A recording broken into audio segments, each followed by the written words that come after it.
It's an interesting time for business.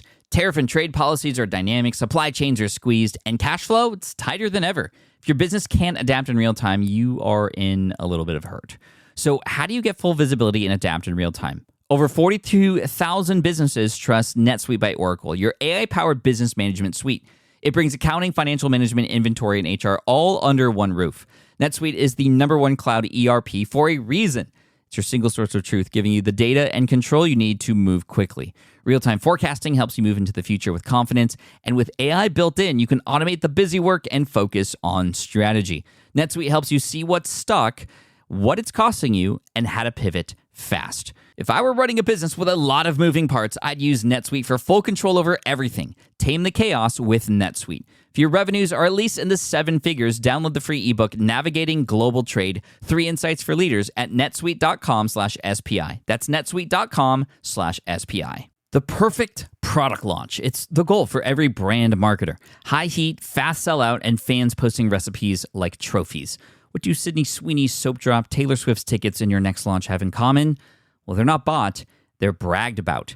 Fanfare turns your drop into a moment. Fanfare cues real fans, blocks bots, and builds launch experiences worth screenshotting. Want hype without the heartbreak? Get Fanfare's 5-step hype drop playbook with our proven success formula and make your next launch unforgettable at fanfare.io/playbook. Again, fanfare.io/playbook. Yo, I cannot believe this interview happened.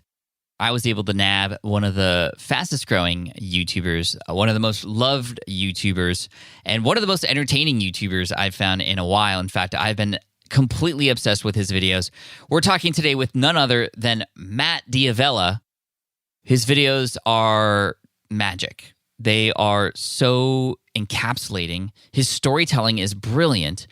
And I wanted to bring him on the show, not just because we got to meet recently and he's awesome and he really likes what I do. I love what he's doing. That's kind of how these things work.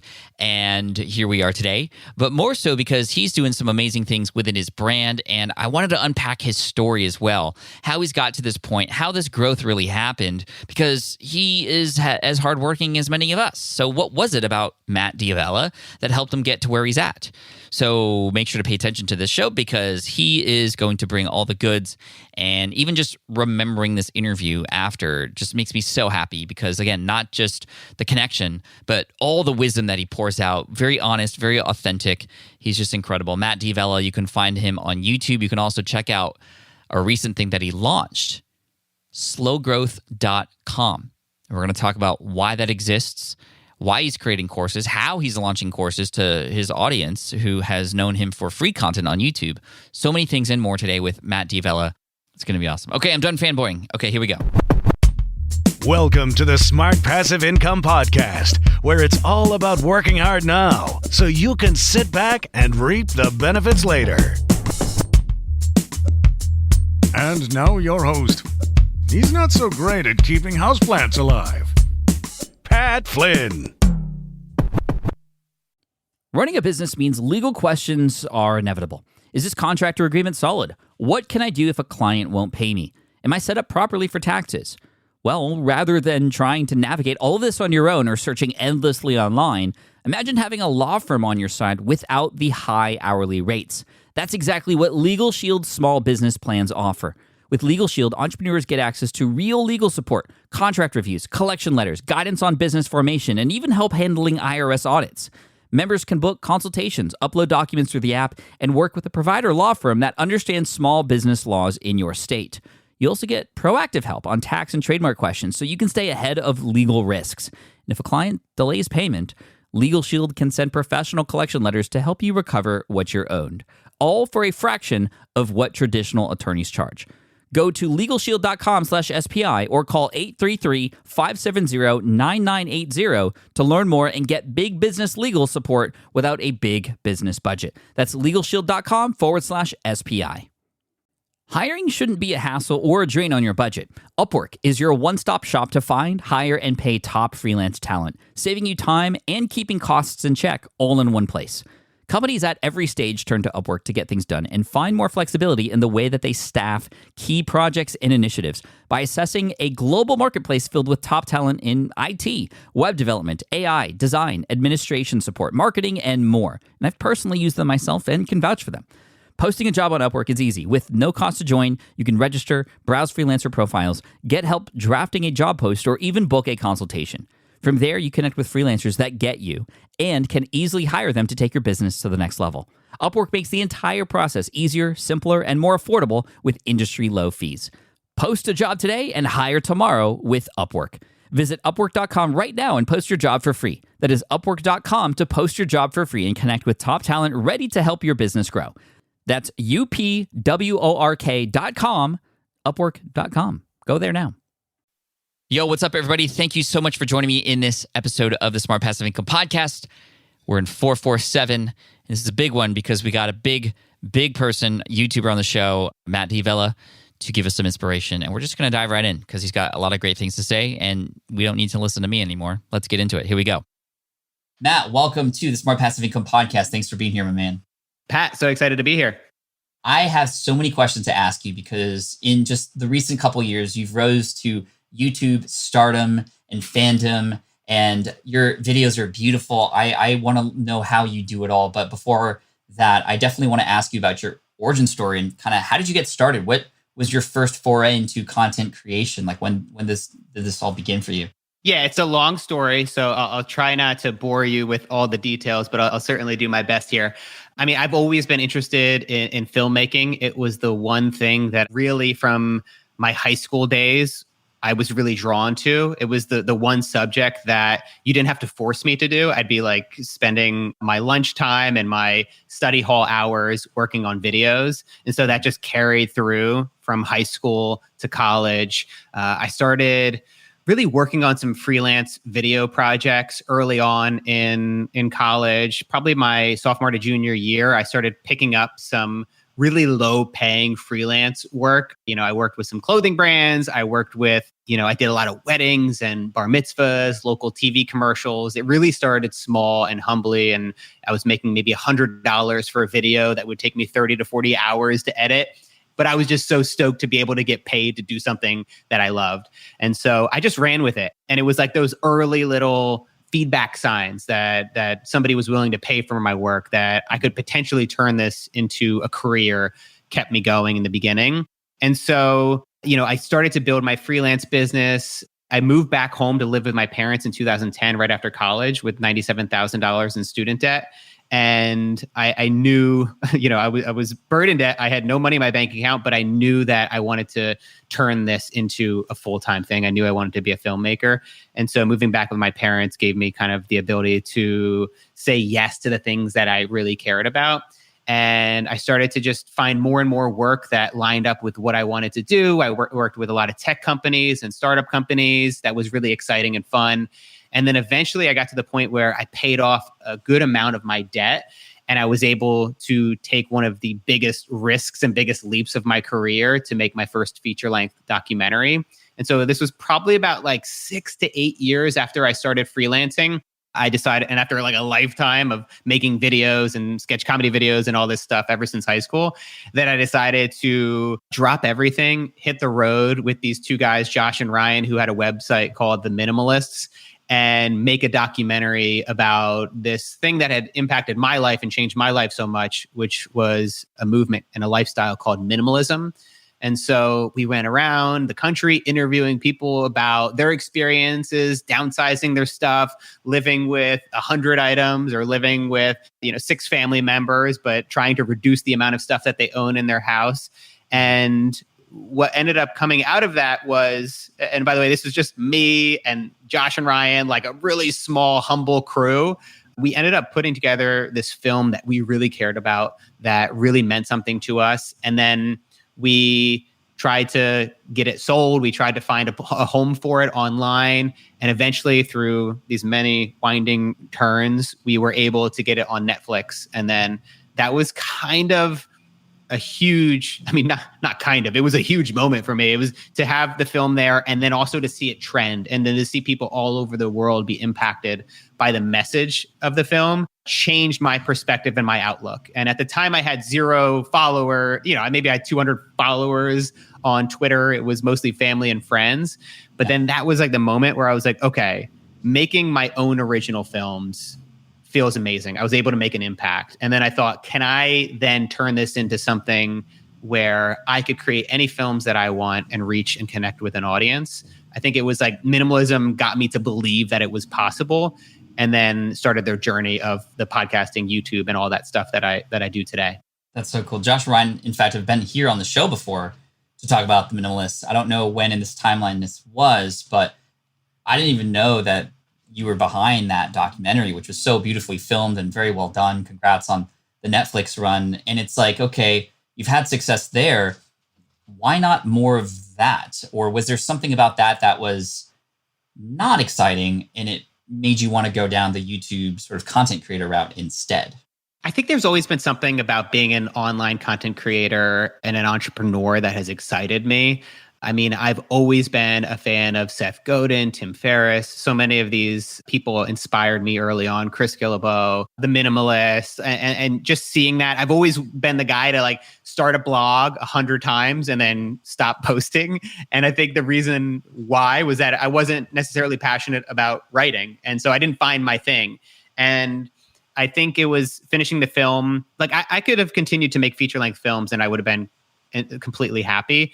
But I saw the self-reliance of creating your own audience. Because I think that if I continued down the path I was on, I would have had to continue to partner up with other people who have a platform and who have an audience. And so what I saw was if I could create my own audience of people who were really interested in the same things that I was, self-development, filmmaking, creativity, minimalism, then I would be able to create any films that I wanted to. I could create a feature film and I would have an audience that was really excited to and willing to pay for something like that.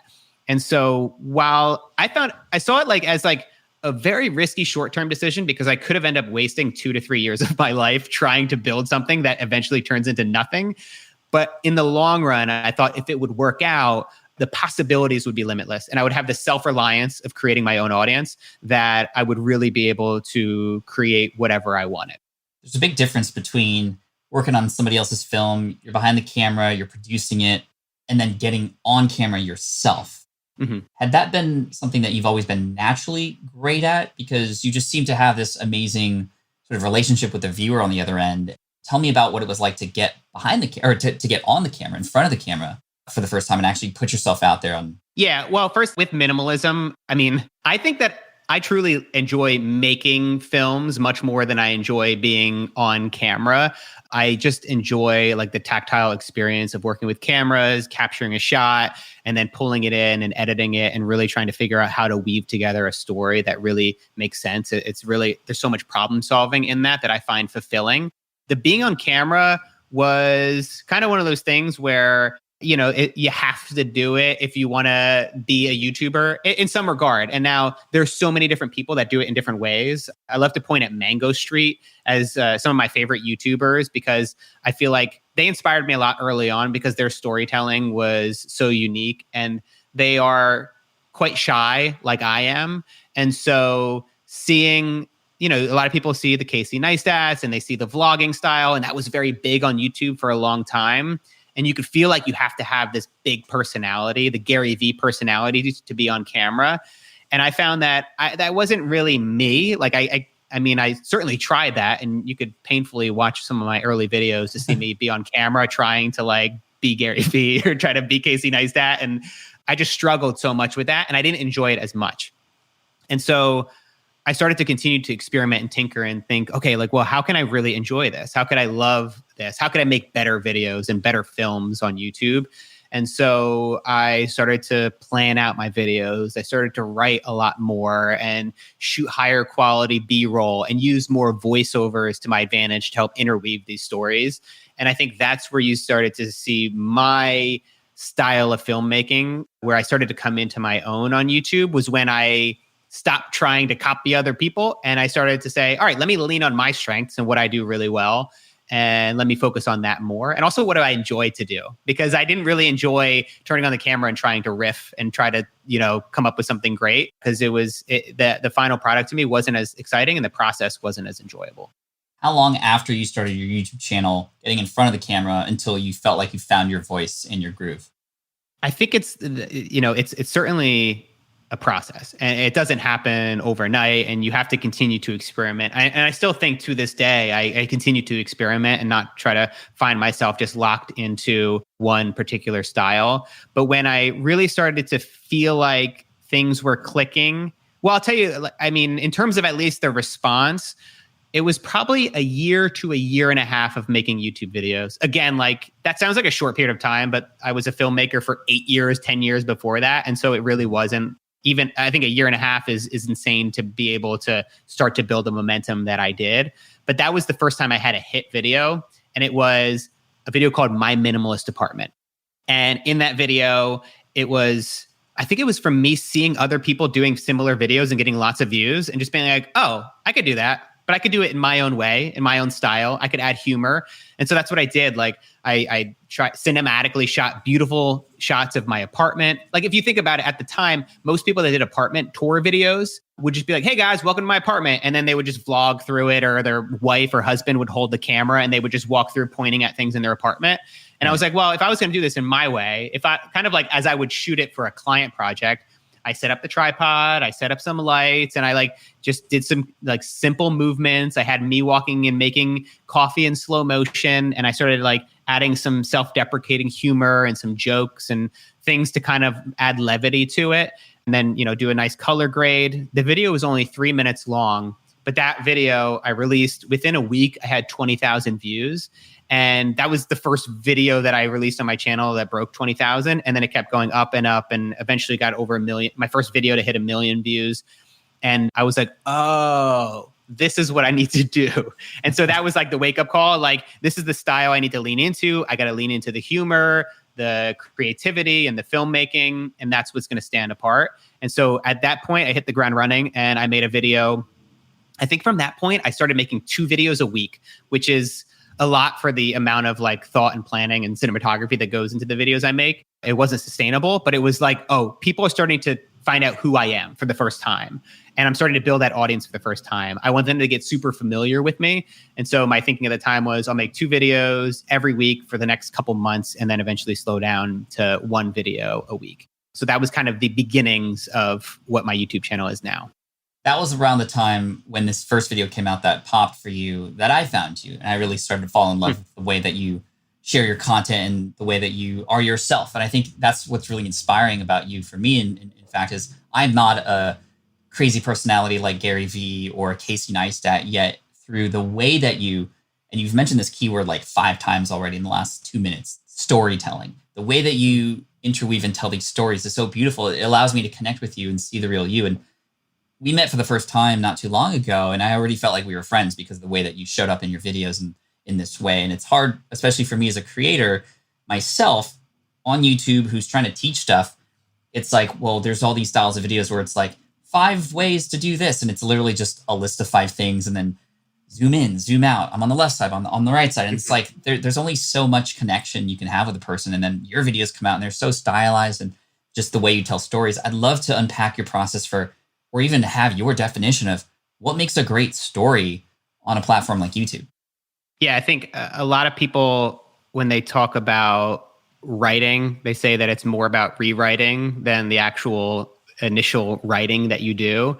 And I think if there's one thing that I probably do best with my videos, even though I don't blog and I lean into the filmmaking, I write a lot and I plan a lot. And my process has evolved from being kind of scrappy and just running around just trying to piece shots together and come up with the story while I'm shooting the video to thinking about, okay, how do I want this video to go? How do I want to plan this out? And now, I have to say, it depends what kind of video I'm making. If I'm doing an experiment video, I woke up at 5 a.m. every day for 30 days, or I quit caffeine for 30 days. I try in those specific videos to do a little bit of both. So I will vlog the experience to have just my natural reactions throughout to cut into it. And then I'll also take notes during that in terms of like how I'm feeling, what I'm going through.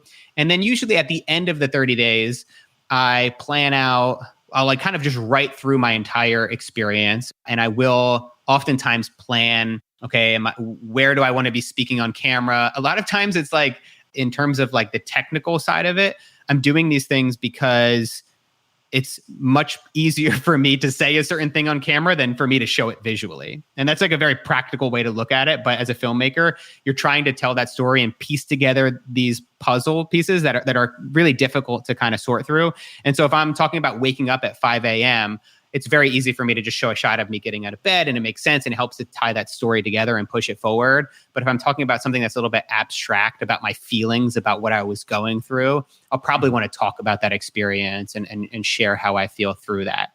And so there's a lot of planning. And these days, like, so I say at the end of that 30-day experiment, I'll then shoot all this like really beautiful cinematic footage to help tie that story together. So if it's about quitting caffeine, it's like, it doesn't matter if it was on day one that I filmed like this beautiful slow motion shot of me pouring coffee. I can use those shots throughout. And so that's one way where I'm like, all right, the next 2 days, I'm shooting nothing but B-roll. That's going to really help to tie this story together. I mix that with my voiceover and my A-roll and really do my best to tell the most compelling story I can using all these tools and resources that I have. And like I said in the beginning, it's really about the rewriting. And so I have an idea of what the video is going to feel like and sound like, and I have an idea of what jokes I think are going to be funny. But then once I'm editing it and once I pull all this footage together and sit down and start to go through it, that's when I really find the story and I find what's working and what's not. And I realize, oh, that joke is maybe offensive, or that joke just isn't funny. And so I shouldn't actually, my wife, I ask her all the time, I'm like, am I crossing the line here? And she almost always says no. Like she always like, just go for it. Say something. If you think it's going to be weird or a little bit edgy, like it's probably gonna be worth it. And, I rarely ever cross the line. I don't think, I haven't gotten canceled yet. It's mostly just like inappropriate potty humor, but I find that like when I'm editing, that's when I really find whether it's good. And that's where like your gut comes in and your experience comes in. And that's where it wasn't just the 1 year of YouTube. It was the 8 to 10 years of telling stories through weddings and bar mitzvahs and all this stuff, where you can start to sense how somebody is going to interpret this, how they're going to watch this, and how they're going to feel as they watch it. And like, I just get this, it's just like an internal like clock where you're like, that's not right. Like that doesn't feel right. And so then I have to keep editing and keep figuring out the right pieces to make it feel right for me. How much do you plan ahead? Are you planning shot for shot, like ahead of time? And then how much do you kind of veer off of the original plan while filming? Yeah. So again, it obviously depends upon which video I'm making. These days, though, I do plan out quite a bit in terms of shot for shot, or at least, so I'll have like a shot list planned out, especially if I want to do it like really high quality. And a lot of times, this doesn't happen every time. Again, like every video that I make is just a little bit different. But if I remember just recently, I was really trying to step every single thing up. And like a lot of times I'll just shoot with the natural light in the apartment and I'm not going to be fussy about it. But I planned out my shots by room. And so like, all right, I'm going to shoot, especially with this course that I just made, where I was shooting, essentially making 18 videos at the same time, which was just an insane amount of work. And I had all this new footage that I wanted to shoot. And so I planned out, it was a whole spreadsheet filled with about 150 to 200 shots.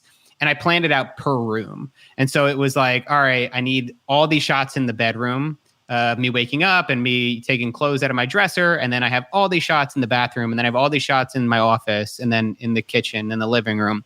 And so, and also like, it was super detailed. And this was also where some of the doc experience helps, like working on bigger production crews. I got to see how those shot lists were created to then create it for a YouTube video, which I understand that most people don't go through this kind of effort for YouTube videos or for courses.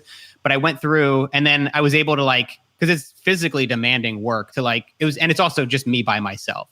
And so I'm like dragging around these lights and these cameras from room to room, but I don't want to have to like shoot. If I was shooting each video in this particular case, where I'm shooting 18 videos back to back, what a pain in the butt if I were to shoot it video to video, because then I'm dragging this light all around my apartment, these cameras all around my apartment, only to do it again. And so there are things like that you can do to really batch how you create and how you shoot from a practical level that really help to tell the story and to actually get it done a lot quicker than you would have otherwise. Cool. That makes sense. And I'm curious, because you had mentioned a few times that you go in and edit these videos afterwards. Are you the one editing all your videos still? Yeah. I had played around with hiring another editor, and it wasn't quite working out. I think the one thing that's difficult about my videos is that they are so often found in the edit. And I think that in terms of like where I've spent my time over the past 10 to 15 years, editing is the one place where I think I'm fastest, and that's where my skills are the best. And so like I've certainly put in over 10,000 hours of editing. And for me, like I can edit a 10-minute YouTube video now in probably a day, where for a lot of other people, and especially like, I think that's the one thing. It's like, if I'm going to hire an editor or an entry-level editor, like it might take them 2 weeks to do that same thing, or a week. And it's not going to always be the same vision. And so for me to be able to get my vision across and what I want across and to do it as quickly as I can, I often have to do it myself. And I've also found that scaling up and having a really big team and having editors and all this other stuff take some of the joy out of the process for me. And that was one thing that I had to learn when I gave up the editing. I realized, I actually love the editing. It's one of my favorite things that I do. And so it's kind of like Wozniak. It's like, he likes to code and program. And so like, why give up something that you love just so then you can scale up and become a manager when that's not actually what you love doing? That's really cool. I appreciate that. And it makes me feel even more connected to the videos, because I know that edit was something you chose to do in that certain way. And I think that's really neat. And that's not for everybody, obviously. And especially when it comes to time and where time should be spent, especially with people with families and kids, it's like you got to sacrifice sometimes. But I love that you just know that that's something you absolutely love to do and kind of don't ever want to give that up. Do you have help elsewhere, however? Not editing, but do you have a team at all? Yeah. And so, this was one of the things where I initially started out not doing any kind of advertising on my YouTube channel and stuck with Patreon as like my primary source of income. And then I did that for probably about a year and a half. And then eventually I was just like, I do want to start to do bigger, more ambitious projects. And that requires budget. It requires hiring people. And so that's when I really decided to make the jump and to start doing advertising and to start bringing in brands and sponsors that really aligned with my values, things that I really enjoyed, and products that I really get a lot of value from. And so from that point on, I was able then to start to hire people. The one thing that I'm most proud of over the past 5 years is being able to hire my brother, who is my head of operations now. We just built a course platform called Slow Growth Academy. And that's really, it sounds like something super big, but it's super intimate. And right now it's just one course, and we're going super intentional with it and doing 1 or 2 courses every year about filmmaking, creativity, business, and all that fun stuff, self-development. And I hired my brother to help build that. So he programmed the whole site. Now he does customer support on that, and he handles everything else I throw at him. He does accounting and like basically, as you know, Pat, like as an entrepreneur, business owner, you wear about 100 different hats. So Mark now wears about 50 of those hats for me, which is really nice, which allows me to really focus on the filmmaking, the creativity. I have an assistant editor, Tyga, who he does he does a lot of different things for me. He prepares and does a lot of the assistant editing on feature documentaries.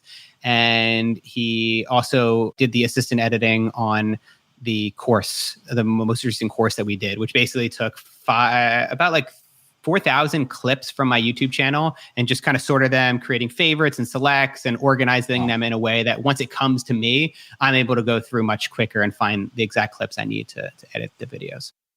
I'm excited for you in the course. Congrats on that. I know that's been something you've been planning for a long time. As you know, I've been doing a lot of online courses, and it's been absolutely huge for me. I know it's going to be huge for you as well. Might you be able to tell us where can we see it if anybody's interested? Yeah, and I do need to take you up. I know you said that you'd be happy to chat and kind of dive into this stuff separately. So I definitely want to take you up on that, because I know that you have so much experience with that. Yeah, so we built, I mean, honestly, I have to give so much credit to my wife, Natalie. She's like the other part of the team that isn't an official part, but she's a brand strategist and she's got her own business called Kimchi Creative. She is basically like provides so much value that most people don't realize in terms of the stuff that I create. And so she is there through most big ideas. And with this one, it was like for the longest time, I wanted to create a habits course. And it was the past 3 years I've been talking about it. And finally, with COVID and everything, working from home, our wedding in Italy got canceled and so many other travel plans got canceled.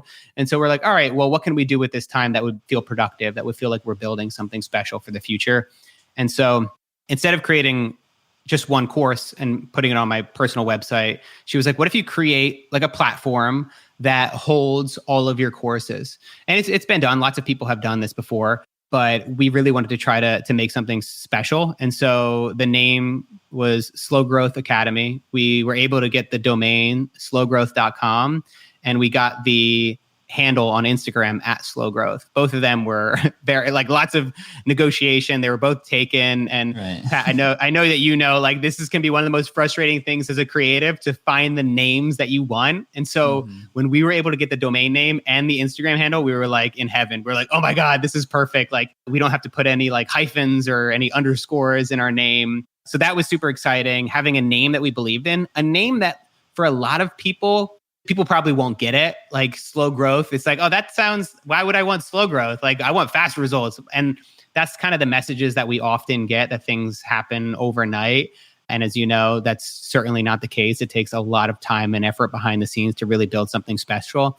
And so the idea was pace yourself, go towards the path of slow growth instead of burnout. And that's kind of the message that's back behind it. And what's been great is having just launched the course recently, we're starting to see people take it and they're saying, hey, I'm really like inspired to pace myself with this course, where normally I pick up a book or I pick up a course and I feel like I want to binge it and just fly through it as quick as I can. People are saying, all right, I'm going to spread this out over the course of 30 days and take my time with it to help it keep me accountable as, in this particular case, build a habit. And so I think that has been a really cool experience to see people really taking that to heart as they begin to even take the course. I love that. I love the idea. And now that I know kind of what's behind slow growth, it almost reminds me of James Clear's book, Atomic Habits, like 1% incremental improvements every single day that can stack up. And as you know, an object at rest tends to stay at rest. And it takes like a little bit of slow start and some high leverage. And then once it gets going, things can start to speed up after that, which I'm sure will happen with a lot of your students too. So slowgrowth.com. Awesome. Now that you've experienced and continue to experience, quite honestly, massive success on YouTube with millions of subscribers and tons of comments, engagement, and recognition on all these different platforms, what has it been like for you? I'm just curious to get inside your head about how you are experiencing and dealing with the success, because oftentimes it can derail people, especially if it comes so suddenly. But how are you managing it? What are your thoughts? You're successful. How are you feeling about it? Can I get that in a quote? I'm going to frame that. Pat Flynn says Matt D'Avella is successful. It feels good to hear that coming from you. I think that I was lucky in that I found success, slowly over time. I mean, at 30 years old was when I started to gain followers and recognition for my films and YouTube videos. And so I think I was pretty level-headed at that point. I think having embraced minimalism at such a young age got me to figure out my priorities and what I really care about in life and where I want to spend my time and energy. And I knew that now that I'm making more money and I have more followers, I'm not running out and buying a nicer apartment, nicer house, bigger car, whatever. Like I have almost all the same stuff I used to have. The only thing that I really invest in now that I have more money is camera gear. And even then I'm like hyper aware of every purchase I make. And I'm like, am I really sure I'm going to get value from this thing? And so that certainly helps because one, it allows me to put that money where I can make a greater impact, like one, through donating, two, through hiring people, helping my family, bringing my brother on board. Like that is one of the biggest benefits to making money that I could possibly ask for.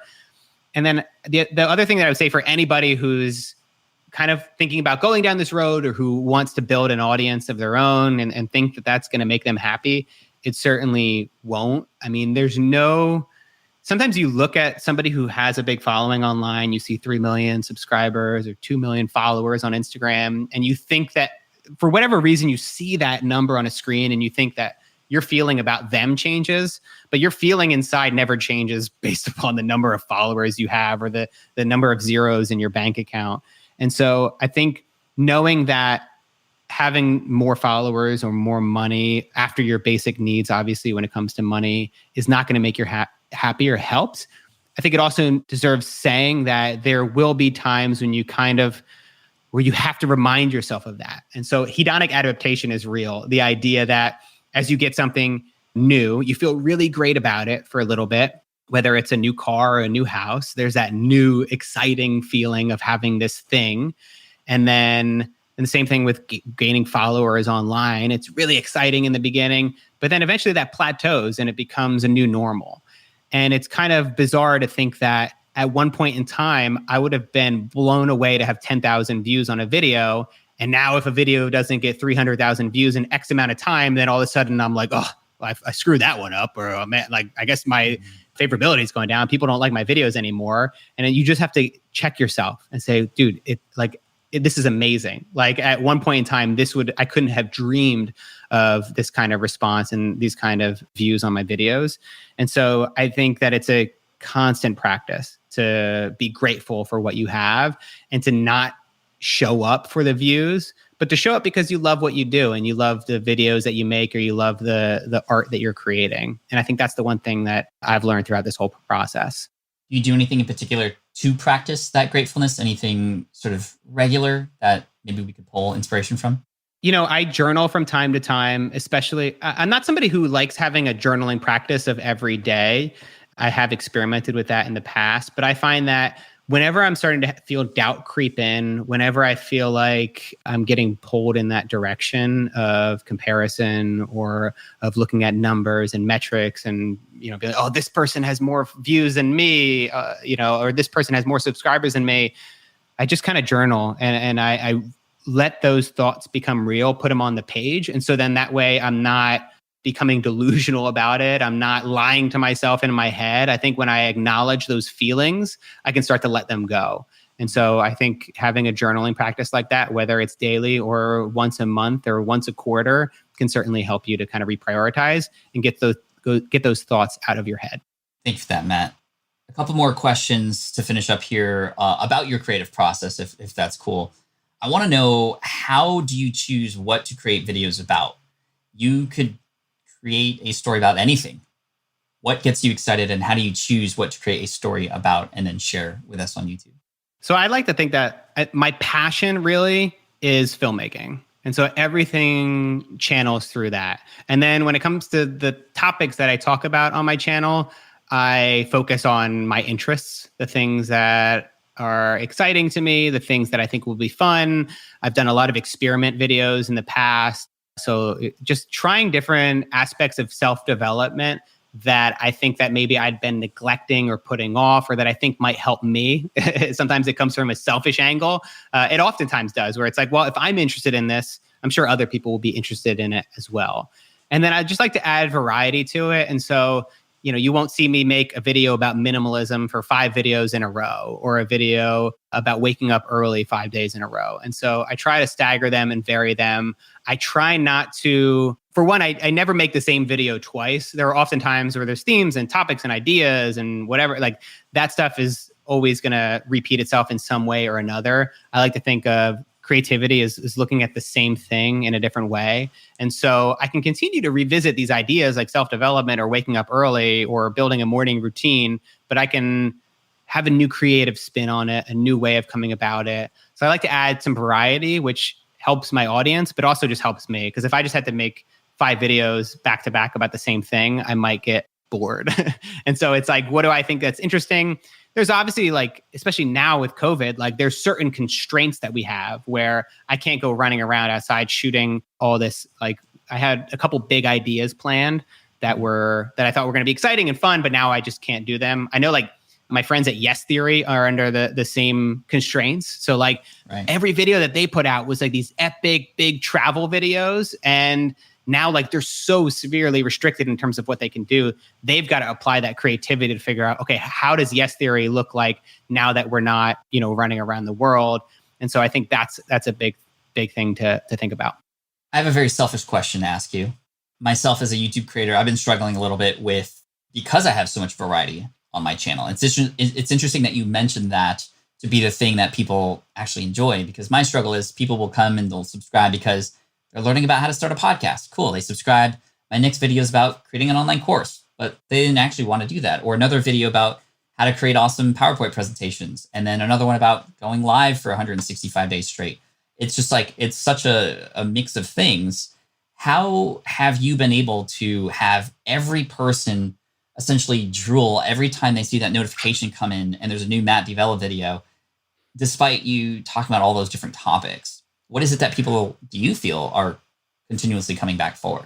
For one, I will say that, I do know that there is still some constraint on what I can talk about. And I think I will start to open that up a little bit in the future. But if I came out with a video about like how to build a course or how to start a podcast, I can guarantee that those videos would plateau in terms of views and they just wouldn't reach, at least that's an assumption that's wrong about me, but at least my experience in the past 3 years, I have a pretty good idea of what my audience is looking for in terms of self-development and those aspects. So if I lean into creativity or if I lean into business or finding a job or whatever it is, I will probably see those views go down. And so I think I have a pretty good intuition there, but I'm still kind of constrained at least a little bit in terms of the topics that I talk about.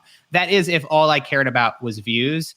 And so that would also go to your point as well. So it depends on what your goal is. If your goal is just to get like as many views as you can on each video or to like kind of like retain that over time, then you may have to figure out narrowing in on the specific category that most resonates across the board. I also find that, for YouTube, like getting views or getting attention is obviously really important. I don't spend most of my time on that. The 3 areas, if you're trying to get more views and more traffic on your videos, the first is the title, the second is the thumbnail, and the third is the actual content itself. And so obviously, for the titles, I go through so many different title options, like 15 or 20 titles per video. Sometimes it comes to me right away. A lot of times I won't start a video until I have at least a decent idea of what the video is going to be titled. It's kind of like the elevator pitch. You wouldn't start a business or pitch a business to somebody without figuring out how to tell it in a really concise amount of time and space. And so if I'm going to spend 40 hours working on a video, I want to at least have an idea of what the title is going to be that's going to be interesting and compelling. The thumbnail for me, I try to tell stories in my thumbnails, which is not something that everybody does. But I think if you look at a lot of like the filmmaker, YouTubers, they tend to do this well. Even a lot of my self-development guys in the community do this as well. But where you're thinking about, all right, let me take a specific photo just for this video. Maybe it consolidates a bunch of things like my morning routine. All right, it's me in bed. I've got a food platter next to me and a cup of coffee in my hand. It's not a scene from the video, but it consolidates all these ideas to tell a story in an image that's super high quality, that's raw, that I can color grade and crop and do everything I need to make it compelling to see. Those 2 things are going to be the most effective in terms of getting people to click. And then obviously, though, if you want to build, that's like the short term, right? The long term is that people watch the video, they love it, they subscribe, and then they watch every other video that you come out with. And so This is the one that most people overlook, but it's really paying attention and really working on the craft of filmmaking and storytelling and getting as good as you possibly can at that. And then, that's how you end up getting long-term results, is just focusing on creating really great quality content. Thank you, Matt. That's super helpful. And finally, what are your goals? You had mentioned it's not really for the views, and I know it's not about the number of subscribers, although that's a nice metric to continually gain. Why do you do what you do? I've been fortunate to be in a position over the past few years where I could ask those questions. I think after I finished minimalism, I was able to make my initial investment of money back. And then also it created a runway for me, like however much expenses paid for the next year or so, where I could really pause, take a step back and say, all right, well, what do I want to do with my life now? And I was really lucky that I was like, oh, actually, I still want to keep making films because I really love doing this. And so that's why I do it, because I love filmmaking. I think the one thing that I want to continue to do is build and create videos and a platform at my own pace. And so I like everybody else have been caught up in that hustle mindset and overworking yourself and pushing myself too hard at times and putting too much on my plate for some reason. Dude, like I always happen to get into this where I'm like, all right, I'm going to take it nice and slow. And then all of a sudden I'm working on a feature documentary, building a course platform and trying to create YouTube videos at the same time, which actually just happened over the past couple of months. And then you go through those experiences and you're like, no, this is too much. I've seen that boundary. I've seen where that line is. I don't want to go across it again. And so in the future, I'm going to continue at my own pace. And so I'm not going to say, all right, I need to make a video every single week. I'm going to make a video as often as I'm happy to make them and enjoy the process of making them. If I find myself working too late or feeling stressed out, I have to realize, and everybody who creates in this way online needs to realize that you make those decisions. You're the one that has to say, you are your own boss. And so again, just taking my own medicine, slowing down, pacing myself, and just enjoying the ride is what I'm planning on doing from here on out. Matt, thank you for that. And we appreciate all the work that you put into what it is that you do. Slowgrowth.com, Matt D'Avella on YouTube. Might there be any place else that you'd like to point people toward? No, I think that's it. I think if you're not familiar with my videos, that's probably the first place to go check out, watch a couple of them. I do my best. I don't hold anything back on YouTube in terms of what I create. And I'm super proud of what I've been able to build over there. Thank you. And any clues as to other videos you may be working on right now that we can look forward to? This will come out in November, so they might be out already by the time this goes live. But can you give us any clues or hints? Last year I did 11 30-day experiments, and I'm starting to think of new experiments to do this year that are more in alignment with our lockdown isolation. One specifically that I do plan on doing is giving up my phone for an extended period of time, just realizing that the phone was designed to go with you when you leave the house. And yet now we're at home on our phones for 2-3 hours a day. And so I'm certainly, those kind of things I do for myself, but I also think other people can gain something from them as well. I think specifically for your audience, I'm also going to be doing courses on creativity and filmmaking itself. And so I'm excited to delve into those because it's something that, again, like we talked about, it's not necessarily something that the core of my audience resonates with on YouTube, but I know that there's a lot of creators out there. For me to be able to break down my process and what I do and, how I make my videos and how I write for them, is something that I'm excited in terms of as a creative myself, just diving into that because I love geeking out. And, one of the reasons why I wanted to do this podcast just was because I love talking about that stuff. Well, thank you for your time today on the podcast and can't wait to dive into more of your filmmaking and just, Matt, keep doing what you're doing. We appreciate you. I'm a big fan. We'll chat soon. Thanks, brother. It means a lot. Appreciate it. All right. I hope you enjoyed that episode with Matt D'Avella. Again, all the links and stuff are going to be on the show notes page at smartpassiveincome.com/session447. Once again, smartpassiveincome.com/session447. There, you can get the links to everything we talked about, including his amazing YouTube channel, his courses at slowgrowth.com. And just, Matt, thank you so much for coming on today. I appreciate you. Thank you so much for the inspiration.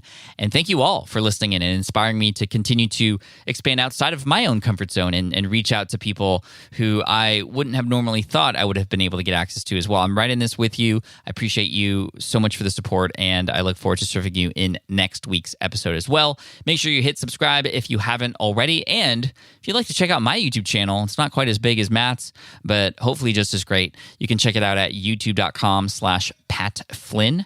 And I look forward to serving you there too. So anyway, thanks so much. I appreciate you. And as always, Team Flynn for the win. Peace out. Thanks for listening to the Smart Passive Income Podcast at www.smartpassiveincome.com.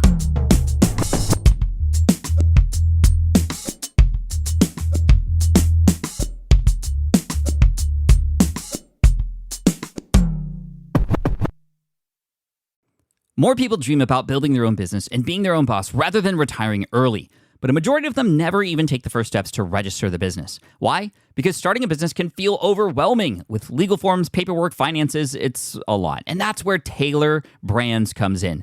Taylor is a complete business builder designed to make launching your business simple and stress-free. You can register your LLC in just minutes, keeping your personal and business assets separate from day one. And from there, you can get access to everything you need to get off the ground, from legal documents, licenses and permits, invoicing and bookkeeping tools, and even a 100-day business coaching program to help you hit the ground running. You'll also get a free personalized business plan, branding tools, and so much more. And of course, our listeners get an exclusive 35% discount to get started. Just head to tailorbrands.com/SPI. That's TAILORBRANDS.com/SPI. Stop dreaming, start building with Tailor Brands. I get it. You want to grow your business, but selling at scale feels overwhelming. You're drowning in complicated funnels, creating different lead magnets, or constantly posting on social media. And that gets exhausting fast, especially when you're trying to sell to hundreds or thousands of people. But what if you could sell at scale with a simple, powerful quiz? A score app quiz or assessment asks your audience key questions and gives them instant personalized results based on their answers. Your audience gets to know where they are now and shows them the steps they need to hit their goals. You can set up a quiz in minutes using Score App's templates and have a powerful lead magnet that'll do the selling for you. The best part is your audience actually wants to take this quiz, and you build huge amounts of trust before you even make a single offer. No hard sales, no chasing leads, just value at scale. Get 50% off the first 3 months using the discount code SPI. Just head to scoreapp.com/SPI. Again, that's scoreapp.com/SPI.